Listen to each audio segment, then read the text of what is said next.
이사야서 50장 4절로 9절까지의 말씀입니다. 다 같이 한 목소리로 봉독하시겠습니다. 주 여호와께서 학자들의 혀를 내게 주사 나로 공고한 자를 말로 어떻게 도와줄 줄을 알게 하시고 아침마다 깨우치시되 나의 귀를 깨우치사 학자들 같이 알아듣게 하시도다. 주 여호와께서 나의 귀를 여셨으므로 내가 거역하지도 아니하며 뒤로 물러가지도 아니하며 나를 때리는 자들에게 내 등을 맡기며 나의 수염을 뽑는 자들에게 나의 뺨을 맡기며 모욕과 침뱉음을 당하여도 내 얼굴을 가리지 아니하였느니라. 주 여호와께서 나를 도우심으로 내가 부끄러워하지 아니하고 내 얼굴을 부싯돌같이 굳게 하였으므로 내가 수치를 당하지 아니할 줄 아노라. 나를 의롭다 하시는 이가 가까이 계시니 나와 다툴 자가 누구냐. 나와 함께 설지어다. 나의 대적이 누구냐. 내게 가까이 나아올지어다. 보라, 주 여호와께서 나를 도우시리니 나를 정죄할 자 누구냐. 보라, 그들은 다음과 같이 헤어지며 좀이 그들을 먹으리라. 아멘. 다 같이 기도드리시겠습니다. 하나님 아버지 감사합니다. 우리 고난주간 새벽 제단을 주님의 말씀을 듣고자 찾았습니다. 우리 마음의 기도와 묵상이 주님께 연락되기를 원합니다. 감사드리며 예수 그리스도의 이름으로 기도드렸습니다. 아멘. 오늘 고난주간 하나님이 주신 말씀은 이사야서 50장 4절로 9절까지의 말씀입니다. 우리 이사야서의 오늘 6장에 나오는 나를 때리는 자들에게 내 등을 맡기며 나의 수염을 뽑는 자들에게 나의 뺨을 맡기며 모욕과 침뱉음을 당하여도 내 얼굴을 가리지 아니하였느니라 라고 하는 이 말씀은 예수님께서 누가복음에 보면 당신의 순환, 십자가의 고난을 예고하시면서 이 말씀을 직접 인용하셨죠. 그래서 오늘의 말씀이 예수 그리스도의 십자가의 순환을 예고하는 또 메시아의 대망을 기대하는 그런 말씀으로 우리에게 주어져 있습니다. 이 말씀은 정통적으로 이사야에게 주어진 말씀으로 하나님의 말씀으로 받아들여졌습니다. 유다가 망하고 그다음에 바빌론에 끌려가서 바빌론으로부터 포로로 추응을 받았던 이사야를 두고 한 이야기다라는 것이 전통적인 그런 믿음이었으나 이 말씀 가운데는 주님의 사람이 주님의 구원의 길을 가는 사람이 주님에게 쓰임받는 자들의 고난이 무엇인지를 말씀하고 계시죠. 오늘 1절에 보면 주 여호와께서 4절에 보면 주 여호와께서 학자들의 혀를 내게 주사 나로 공고한 자를 말로 어떻게 도와줄 줄 알게 하시고 아침마다 깨우치시되 나의 귀를 깨우치사 학자들같이 알아듣게 하시도다. 주님이 나에게 말씀을 주시고 지혜를 주시고 나의 귀를 열어주셨다는 겁니다. 우리가 새벽 제단에 우리에게 주는 큰 유익 가운데 하나는 우리의 영을 맑게 한다는 거죠. 우리의 의식이 깨어나기 전에, 우리의 의식, 우리의 생각이 나를 사로잡기 전에, 나의 무의식이 아직 잠들기 전에 깨어 있을 때 우리가 기도의 제단에 나와서 주님께 기도함으로 우리의 무의식이, 우리의 영이 계속 열려 있는 거죠. 이럴 때 우리 가운데 지혜와 하나님의 음성을 듣게 되는 겁니다. 하나님의 음성은 꼭 목소리로 오는 것이 아니라 우리의 온 몸으로 느끼게 되고 우리가 그것을 영으로 센스하게 되는 거죠. 지각하게 되는 거죠. 내 양은 목자의 음성을 듣는다. 내 양은 내 음성을 듣는다. 라고 하는 예수님의 말씀처럼 주님의 음성을 들어야 하고 주님의 인도하심을 받아야 하는 것은 신앙인의 주님의 자녀의 특권이고 또 따라야 할 길입니다. 이것이 신앙을 배워가는 내 귀가 얼마큼 열렸으며 거기에 얼마큼 믿음으로 순종하는가 그것이죠. 그래서 우리가 생각을 할 때는 아주 복잡한 문제였던 것이 우리가 새벽에 일어나서 기도하는 가운데 아주 단순하고 명쾌한 문제인 것을 알게 되는 거죠. 그래서 중요한 결정은 모두 새벽 기도, 이 새벽 재단에서 하시길 예수 그리스도의 이름으로 축원합니다. 그것이 답이고, 아무리 생각해도 이건 아닌데, 그런데 마음이 가는 곳이 있는 거죠.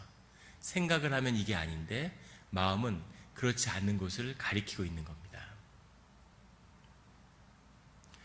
그 신비를, 선을 봤는데 남자를 또 만날까 말까, 남자가 또 만나자고 하는데 그것을 밤에 봤는데 계속 고민이 되는 거죠. 왜 고민이 됐을까요? 그 답은 아닌 겁니다. 만나야 할 이유가 10가지, 20가지고, 조건도 좋고 부모님도 좋아하시고 학력도 좋고 직업도 좋고 뭐 이렇게 다 좋은 것 같지만, 그런데 왜 그걸 고민하고 있을까? 내 마음은 아니라고 얘기하고 있기 때문인 거죠. 그래서 늘 고민이 되고 뭔가 번민이 되고, 이것은 아닌 겁니다. 영은 나한테 아니라고 이야기하고 있는 거죠.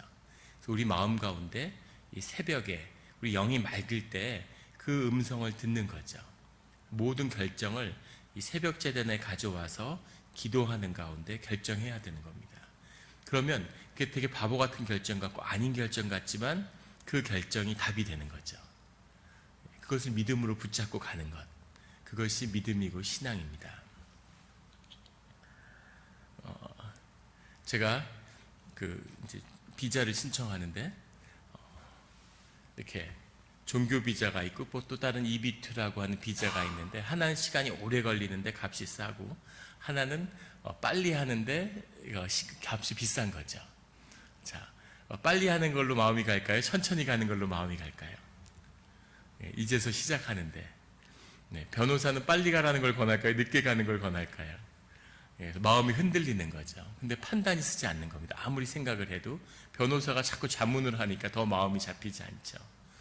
근데 그런 걸 놓고서 새벽에 기도를 하면 명쾌하게 답이 나오는 거죠. 그래서 바보 같아 보이고 늦게 가는 것처럼 보이지만 그래도 맞는 선택이 있는 겁니다. 빨리 간다고 좋은 것도 아니고 빨리 가려고 한다고 빨리 가는 것도 아니죠. 늘 그 마음에 오는 대로 선택을 하면 그게 좋든 나쁘든 그게 내 삶의 답인 거죠. 그것이 주님이 주시는 음성이고 목소리입니다. 주님의 음성을 듣는 것은 당연한 거예요. 중요한 것은 그게 주님의 음성인지 분별하는 것이죠. 그것을 위해서 우리가 말씀을 듣고 말씀을 묵상하는 겁니다. 주님의 음성이 들리기 전까지는 아직 성경의 묵상이 정확히 뭘 의미하는지를 잘 모르는 겁니다. 주님의 음성이 들리지 않는데 성경 공부를 열심히 하면 그런 사람이 교회에 재앙이 되죠. 독해지고 남을 정죄하고 이렇게 되는 겁니다. 하느님의 음성을 듣는 자는 마음이 말랑말랑해지는 거죠. 그래서 성경 말씀을 통해서, 매일의 성경 말씀을 통해서 주의 말씀을 분별하는 거죠. 내 영도 떠들고 마귀도 떠듭니다. 그런데 그 가운데 주님의 음성을 구별해내는, 내 귀를 열어주셔서 내 귀를 깨우치사 아침마다 깨우치시되, 이 새벽에 이 의미가 있는 거죠. 지구상에 새벽에 기도하는 건 한국교회밖에 없죠. 한국에서는 새벽 기도 안 하면 이단인 줄 아는데, 그런데 사실은 한국교회만 새벽 기도를 합니다. 그래서 코리안 모닝 프레이어라고 하죠. 그런데 이 관습은 사실은 한국의 도가 전통에서 나왔다고 하죠. 그 도사가, 목사가 된 그런 분이 처음으로 새벽 기도라는 걸 한국교회에 갖고 들어왔는데, 한국교회 특성을 볼 때 이단으로 바로 정지했을 것 같은데 순식간에 이걸 받아들였어요. 그래서 전면적으로 이것이 교회의 한 뿌리 내리는 그런 기도의 풍습이 됐습니다. 이건 왜 그러냐면 그것은 바로 새벽 가운데 우리의 영을 깨우치시는 그런 하나님의 능력이, 하나님의 임재가 그 안에 있기 때문인 거죠. 그것을 경험하는 사람들이 기도를 받아들이는 겁니다. 학자의 혀를 내게 주셨다. 하나님이 우리에게 지혜를 부어주신다는 건 무슨 뜻일까? 지금 학생들을 보면은, 지금 한국의 학생들을 우리 저희 때하고 비교하면 학습 양이 초등학교부터 고등학교 졸업할 때까지 100배가 넘는다고 합니다. 저희가 예전에 고등학교 때까지 배운 공부를 아이들이 지금은 중학교 때 다 끝내는 거죠. 어마어마한 공부를 하고 있는 겁니다. 예전에 저희가 중학교 때 배우던 건 초등학교 4학년 정도가 배우고 있다고 그래요. 학습량이 어마어마한데 문제는 아이들의 학업 성취도는 점점 떨어지고 있다는 거죠. 그래서 대학교에서도 아이들이 미분적분을 제대로 못해서 이공계 학생들이, 대학생들이 과외를 하고, 기업에서도 아이들이 점점 그 실력이 떨어지기 때문에 큰 어려움을 겪는다고 하죠. 그 비밀이 무엇에 있냐면 바로 그 비밀이 영에 있는 겁니다. 핀란드 같은 데서 교육개혁을 통해서 그 구군을 바꿨다고 하는데, 그 교육개혁의 핵심이 뭐냐면 아이들에게 언어를 늦게 가르쳐주는 거예요. 선행학습 이런 걸 안 하는 겁니다. 그 이유는 뭐냐면 언어를 일찍 배우면 아이들의 의식이 일찍 발달하죠. 그럼 아이들이 생각이 커지고 굉장히 똘똘해 보이지만 사실은 무의식의 문이 빨리 닫히는 겁니다. 그런데 우리가 지혜라고 하는 건 뭐냐면 우리의 영의 소리, 영으로부터 에너지를 끌어들여서 그걸 의식이 흡수하는 것, 그걸 배우는 게 지혜의 비밀이죠. 그래서 그걸 깨달았기 때문에 최대한 아이들이 언어를 늦게 배우게 하는 겁니다. 그래서 유럽의 북부 애들 이런 애들 가보면 애들이 진짜 바보 같죠. 다 큰 애들이 글도 제대로 못 읽고. 근데 결국은 그런 아이들이 이기는 거죠. 그런 아이들이 나중에 훨씬 더 뛰어난 창의력을 발휘하게 되는 겁니다. 의식과 무의식이 서로 문을 최대한 늦게 닫혀서 주고받는 거죠. 근데 우리는 막 아이들한테 경쟁을 시키니까 어려서부터 일찍 공부를 시키는 거예요. 구구단도 빨리 회귀하고 유치원도 가기 전에 책도 막 다 읽고, 그럼 애들이 굉장히 똘똘해 보이고 앞으로 뭐가 될 것 같지만 사실은 가면서 창의성이라는 게 죽는 거죠. 그래서 애들이 학습도가 점점 떨어지는 겁니다. 지금 대한민국의 교육이라는 게 그런 늪에 빠져 있죠. 자꾸 그 어려움 속에 더 열심히 하고 더 열심히 하는데 점점 더 그 하향 평준화가 되는 거죠. 경제도 마찬가지고 교육, 사회. 그래서 그 비밀은 영을 여는 것에 있는 거죠. 특히 기도가 우리의 영을 열고 깊숙이 들어가는 겁니다. 우리의 영이 열리면 좋은 게 나올까요? 우리 영이 열리면 나쁜 게 나오죠. 우리 안에는 상처가 나오고 아픔이 나오고, 이걸 우리의 의식의 뚜껑으로 꽉 눌러놓고 있는데 그게 여의치 않은 겁니다. 어제도 교회에 이렇게 나와서 이번 주 굉장히 지난주부터 준비해야 될 말씀 이런 게 많죠. 그래서 이제 혼자 있기 위해서 찾아왔는데 또 낮에 이렇게 찾아온 분이 계셨어요. 그래서 몇 시간을 앉아서 이렇게 말씀을 들었는데, 그래서 이런 이민교회의 아픔, 어려움, 그런 삶의 이야기죠. 근데 그 얘기를 들었는데 그분이 뭐라고, 우리 교인이신데 말씀을 하시냐면, 우리 교인 중에 한 절반은 미친 사람이라고 생각하시면 되고 그 중에 한 4분의 1은 완전히 미쳤다고 생각을 하셔야 된다고 저한테 얘기를 해주시더라고요. 그런데 그 말씀이 사실일 겁니다. 근데 더 정확히 얘기하면 사실은 전원 다 어느 정도의 차이지 미쳐있다고 봐야 될 거예요. 제가 96년에 일본에 유학을 할 때 가장 충격을 받았던 사실은, 한국 유학생들이 다 그런데 일본에 살면서 일본 사람들이 너무 선하고 착해서 놀라게 됩니다. 사람들이 너무 순하고 너무 착한 거예요. 그런데 그 사람들이 왜 중국이나 한국이나 동남아에 관광을 가면 다 야수로 돌변할까? 2차 대전 때도 왜 고향에서는 그렇게 착하던 사람들인데 왜 전쟁터에 가서는 악마로 다 변신하고 그렇게 악행을 저지르고 난징 같은 데 대학살을 하고 왜 그렇게 됐을까? 그게 인간의 본 모습인 거죠. 사회적 자아가 있어서 자기의 삶을 통합하는 자기의 의식이 자기를 꽉 누르고 있는 거죠.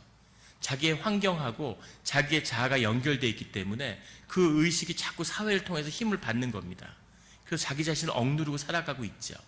그런데 외부에 관광을 가면 그게 순간적으로 무너지는 거죠. 그러니까 막 만취가 되고 일탈적인 행위를 하게 되고, 그게 관광에서 보여주는 추태지만 또 한편으로는 상당한 영적인 유익도 있죠. 자기의 삶의 에너지, 그 스트레스를 해소해주는, 그게 관광해주는 매력일 겁니다. 그런데 이민자들은 뭐냐면 한국에서 미국으로 온 거예요. 나라를 바꾼 겁니다. 국적을 바꿨어요. 자신의 모든 환경이 다 무너진 겁니다. 자기의 사회적 자아와 연결된. 그래서 자아가 분열돼 있죠. 그리고 미국에 와 있는데 미국 사람들이 우리를 대하는 건 한국에서 대하는 거하고 또 다르죠. 미국 사람이 대하는 게 다르고, 가족 안에서 부모가 날 대하는 거, 형제들이 날 대하는 건 또 다르고, 교회에서 내가 처한 위치와 나를 대하는 건 또 다른 거죠. 그래서 자아가 분열되어 있는데 이게 통합이 안 되는 겁니다. 그래서 도저히 한국에 살 때는 할 수 없었던 것 같은 행동, 그 사람의 배경, 학력 이런 걸 봤을 때 한국에서는 저런 행동을 안 했을 텐데 미국에서는 쉽게 나오는 거죠. 그런 행동이 우리 안에 있는 것이. 그것이 우리 사실은 이민교회의 어려움이고 이민사회의 비극일 겁니다. 그런데 생각을 바꿔보면 이것처럼 큰 축복이 없습니다. 우리의 의식이 단단하게 나를 묶고 있는 거죠. 외국 생활이 주는 유익이 얼마나 크냐면, 한국의 한 정신과 의사 선생님이 그런 간증을 하는 걸 본 적이 있어요. 그분이 스위스에 있는 한 병원에 이렇게 수련의로 의사로서 가서 파견 근무를 하는데, 굉장히 병원이 하이어라키가 강한 그런 사회잖아요. 근데 거기에 있는 그 간호사가, 외국 간호사죠, 자기한테 그렇게 깍듯하게 대하고 친절하더라는 거예요. 고맙죠, 처음 외국에서 왔는데. 근데 어느 날 장을 보다가 장을 보고 있는데 그 여자 간호사를 슈퍼마켓에서 만났대. 그래서 반가워서 아는 척을 하니까 화들짝 놀라면서 도망을 가더라는 거예요. 그래서 저 사람 왜 저러지? 깜짝 놀랐는데, 그 비밀은 뭐였냐면 병원에선 자기가 가운을 입고 있는 거죠. 의사로서 자기를 높여보는 거죠. 근데 가운을 벗고서 웬 꾀재재한 동양 남자가 자기한테 아는 척하고 다가오니까 불쾌하기 짝이 없는 거죠. 그게 자기인 겁니다. 의식에 자기의 자아가 분열을 일으킨 거죠. 내가 입은 옷이 그게 난데, 의사가 난데, 그 사회적 지위가 난데, 내 학력이 난데, 근데 사실은 그게 내가 아니라는 경험을 외국에 나가서 처음으로 경험하게 되었다는 거죠. 이것이 이민자들의 축복입니다. 그게 내 가면이 난 줄 알고, 내 배경이 난 줄 알고, 내 돈이 난 줄 알고 그러고 살았는데, 그런 사람은 자기의 영이, 자기의 심령이 자기가 누구인지 그것을 결코 경험할 수 없는 거죠. 그 자아가 한번 십자가에 못 박혀서 깨져야, 그래야 나를 찾는 겁니다. 누가 될 필요가 없는, 누구로 살 필요도 없는, 내 자신으로서 이미 복받고 그 삶이 축복이라는 것을 경험하게 되는 것, 이것이 십자가의 구원이고 십자가의 축복이죠. 그것을 하기가 어렵습니다. 우리가 죄인이라는 것을, 우리의 겉사람이 죽어야 된다는 걸 어떻게 받아들이겠어요? 평생 그거를 키우는 걸 삶으로 살아왔는데, 교회를 30년 다녔는데 한 번도 자기 자아를 깨본 적이 없는 겁니다. 감사한 건 미국에 왔으니까 내가 깨고 싶지 않았는데 이미 다 깨져 있는 거죠. 산산이 찢어져 있는 겁니다. 그래서 하나님을 깊이 만날 수 있는 문이 열리는 거죠. 우리가 다 반쯤 미쳐있기 때문에, 그래서 주님을 영접할 수 있는 그 영의 문이 열려 있는 겁니다. 우리가 공동체로 30년을 지내도 서로 위선을 떨고 가면을 벗지 않기 때문에 삶이 연결될 수 없는데, 이민교회이기 때문에 그게 삶이 자아가 다 깨져서 서로 머리채를 쥐고 싸우고 상욕을 하면서 교회에서 싸우기 때문에, 그래서 삶이 연결되어서 공동체를 이룰 수 있는 가능성이 열려 있는 거죠. 그 고난을, 이 아픔을 축복으로 바꿀 수 있는 그 기회가 우리에게 있는 거죠. 이것이 영의 비밀입니다. 시몬의 비밀이고 심령의 비밀이죠. 오늘 이사야는 우리에게 그 말을 이야기해 주고 있습니다. 귀를 깨우고 영을 깨우고 우리에게 말을 주시는 그런 주님. 수염을 뽑는 자들이 있다는 거죠. 수염을 뽑는다는 건 이 당시 유대 세계에서 가장 모욕적인 행위였다는 겁니다. 수염을 뽑는 자에게 뺨을 맡기고 침뱉음을 당하고 모욕을 당해도 얼굴을 가리지 않고, 7절에 내 얼굴을 부싯돌같이 굽게 하였다. 이건 부정적인 의미도 있고 긍정적인 의미도 있습니다. 여기서는 긍정적인 의미죠. 그 수치를 당하지 아니하는, 자기가 어떤 고난을 정해도 자기의 삶을 지키는, 자기의 심령을 지키는 그런 사람이 내가 될 수 있었다는 거죠. 주 여호와께서 나를 도우셨기 때문에. 이것이 신앙의 비밀인 거죠. 8절에 가면 나를 의롭다 하시는 이가 가까이 계시니, 나를 의롭다고 하시는, 나를 알아주는 분이 주님이라는 거죠. 이것이 결국은 삶의 비밀입니다. 나를 알아주던 사람이 다 한국에 있어요. 미국에 오니까 아무도 나를 알아주지 않는 겁니다. 나를 알아줄 사람은 교회밖에 없는데 사람들이 절대로 알아주지 않죠. 그것이 이민자의 아픔이죠. 나를 알아달라고, 나를 알아달라고. 그런데 사실은 누가 알아줘도 사실은 별거 아니라는 겁니다. 중요한 것은 주님이 나를 알아주시는, 주님이 나를 알아주신다는 것은 결국 내가 나를 안다는 뜻과도 똑같은 겁니다. 그때서야 비로소 내가 나를 아는 거죠. 저는 제가 굉장히 괜찮은 사람인 줄 알았습니다. 예수님을 알기 전에는. 예수님을 영접하기 전에는 나 아주 멋진, 스스로 맨날 거울을 보면서 마인드 컨트롤, 자기 개발 이런 거 많이 그런 거 하잖아요. 야, 넌 진짜 괜찮은 놈이다. 넌 아주 멋져. 넌 아주 괜찮아. 이런 식으로. 그렇게 자기를 매일 아침마다 속이는 거죠. 살아남기 위해서 그러는 거죠. 세상에서 경쟁하고 부대끼지만.